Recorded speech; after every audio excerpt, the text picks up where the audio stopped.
আমার আম্মা জানদেরকে আল্লাহ তাআলা ফাতেমা রাদিয়াল্লাহু তাআলা আনহার চরিত্রবান হওয়ার তৌফিক দান করুন।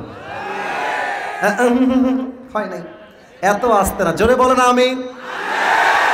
শোনো, মেয়েরা ভালো হয়ে গেলে যুবকরাও ভালো হয়ে যাবে, মেয়েরা নষ্ট হয়ে গেলে যুব সমাজটাও নষ্ট হয়ে যাবে।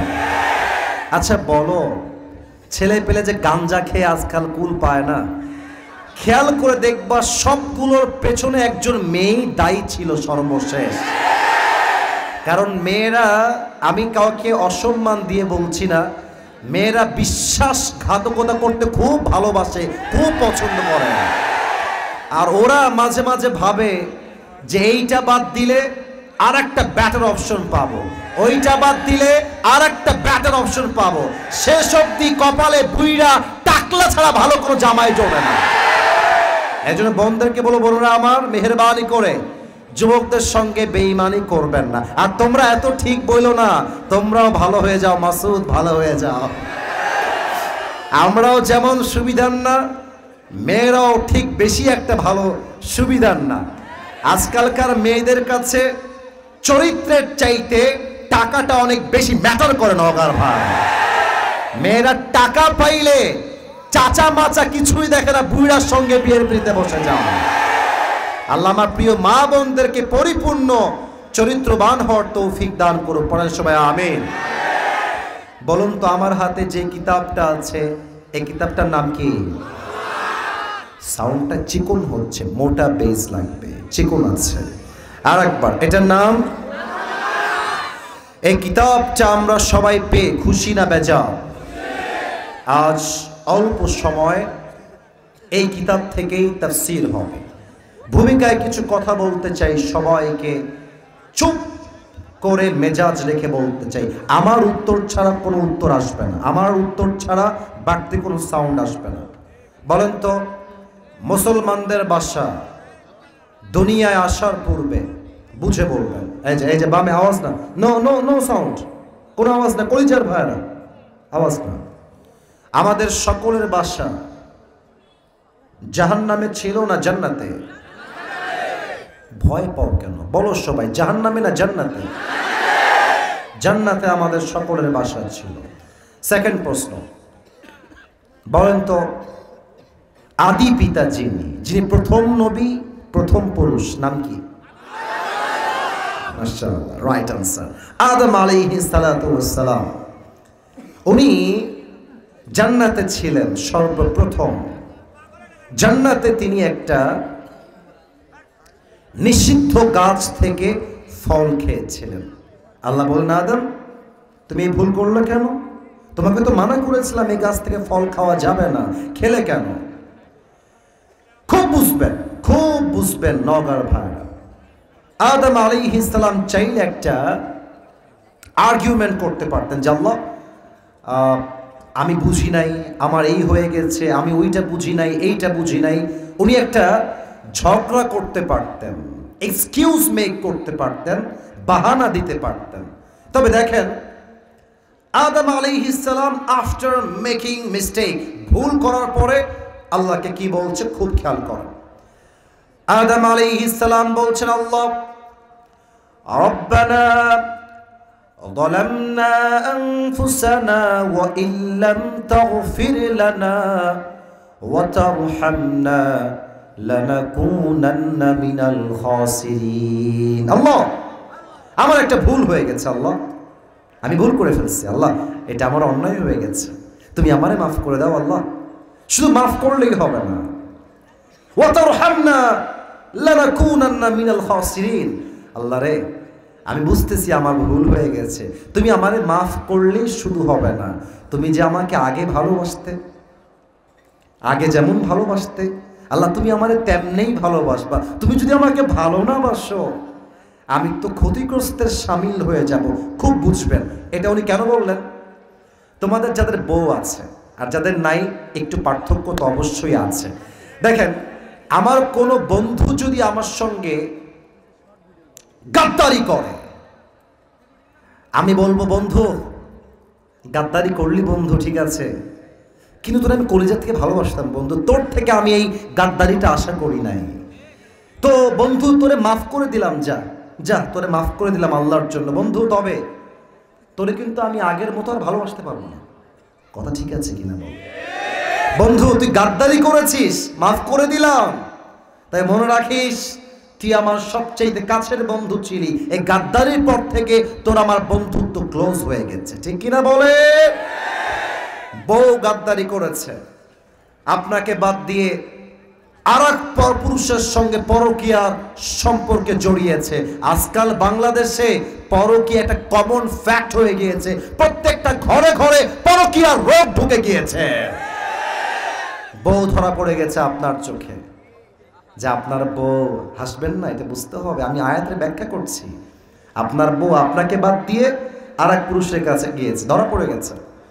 আপনি বললেন বউ তুই কি করলি এটা, ইসরে তোর জন্য আমি কত কাজ করি, কত দিন খাটি, আমার সন্তানটার দিকে একবার তাকায় দেখ, ও তোর কত ভালোবাসে, তুই আমার একটা মাত্র বউ, তুই কেন গাদ্দারি করলে? তোর যা লাগবে আমি তোকে দিতাম, তুই আমাকে বলতি একটা বারের জন্য, তুই যে গাদ্দারি করলি, যা আমি তোরে মাফ করে দিলাম আল্লাহর জন্য, কিন্তু মনে রাখিস তোর স্বামী তোকে আগের মতো আর কখনো ভালোবাসতে পারবে না। এদিকে আসতে, জোরে বলছে এদিকে আসতে, সবাই বলেন ঠিক আছে কিনা আমার কথাটা?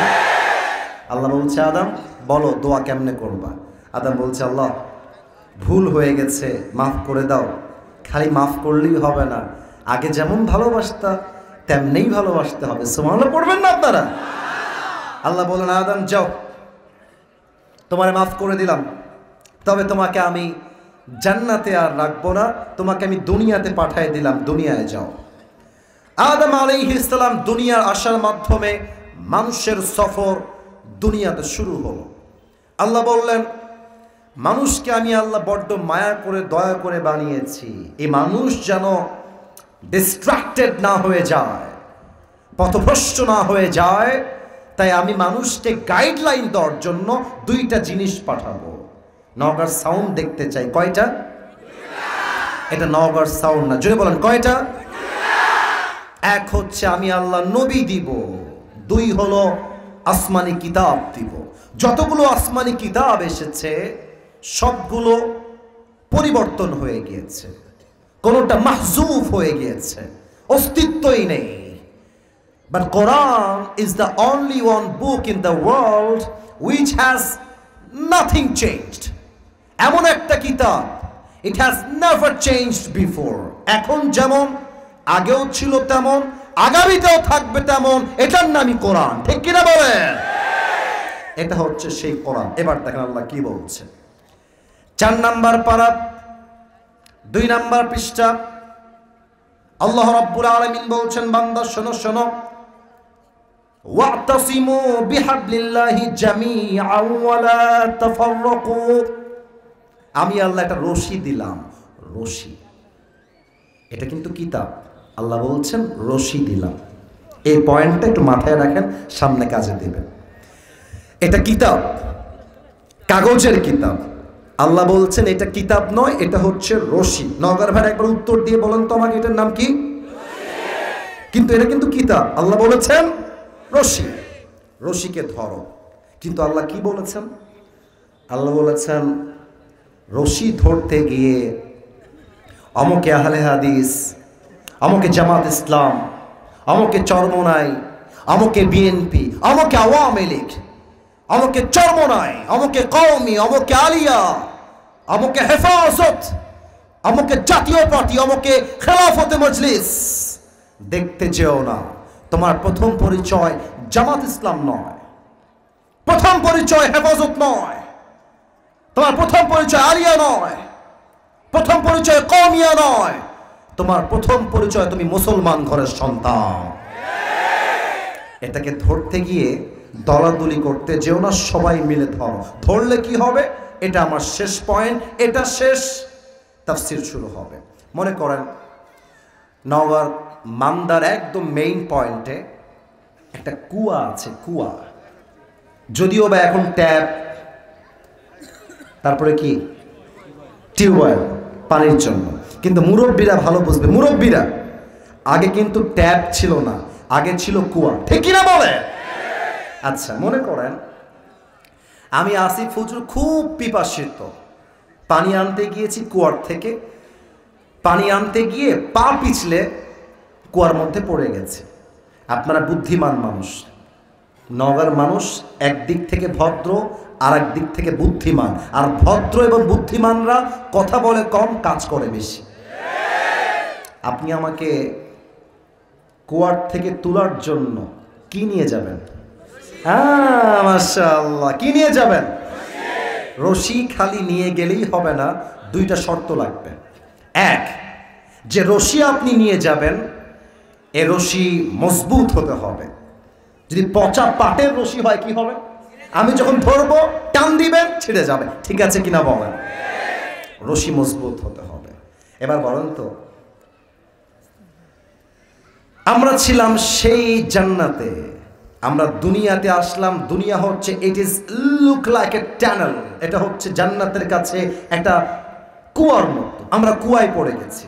আল্লাহ বললেন, বান্দা তোমাকে জান্নাতে আবার ফিরিয়ে নেওয়ার জন্য আমি দুনিয়া নামক কুয়াতে একটা রশি ফেললাম। এবার বলেন তো, এই রশির মতো শক্তিশালী রশি আল্লাহর জমিনে সেকেন্ড আর কোনো কিছু হতে পারে? আওয়াজ নাই কেন? বলেন সবাই, হতে পারে? আচ্ছা, রশি হতে হবে মজবুত, এটা সবচেয়ে রশি মজবুত। এবার দেখেন 2 নম্বর শর্ত কি? যে রশি ধরে টান দিবে একদম গোড়ায়, যে কুয়ার বাহিরে দাঁড়িয়ে থেকে রশি টান দিচ্ছে, তার হাত হতে হবে মজবুত শক্তিশালী হাত। কারণ তার হাত যদি এরকম ঢিলা হয়ে শিথিল হয়ে যায়, আমি আসিফ হুজুর টান দিব, ওর হাত শিথিল হয়ে যাবে, দড়ি নিয়ে পড়ে যাব, আমার দাঁত মাজা ভেঙ্গে সব গুড়িয়ে যাবে। এবার বলেন, এই রশিটার মূল গোড়ায় যিনি ধরে আছেন তিনি আমার আল্লাহ, তিনি আমার কে? এবার বলেন, আল্লাহর হাতের মতো শক্তিশালী হাত কোন নেতার হতে পারে? কোন মন্ত্রীর হতে পারে? আল্লাহ বলছে, বান্দা এই নাও রশি দিলাম, তোমরা সবাই কুয়ায় পড়ে আছো, ধরো শক্ত করে, ভাগাভাগি করো না, দলমত নিয়ে মারামারি করো না, এর গোড়ায় আমি আল্লাহর হাত আছে, শক্ত করে ধরো। যদি শক্ত করে ধরতে পারো, তোমরা যে জান্নাত থেকে হারিয়ে গিয়েছিলে, আমি আল্লাহ একটা টান দিয়ে আবার সবাইকে জান্নাতের ঘরে পৌঁছায় দিব। সুবহানাল্লাহ।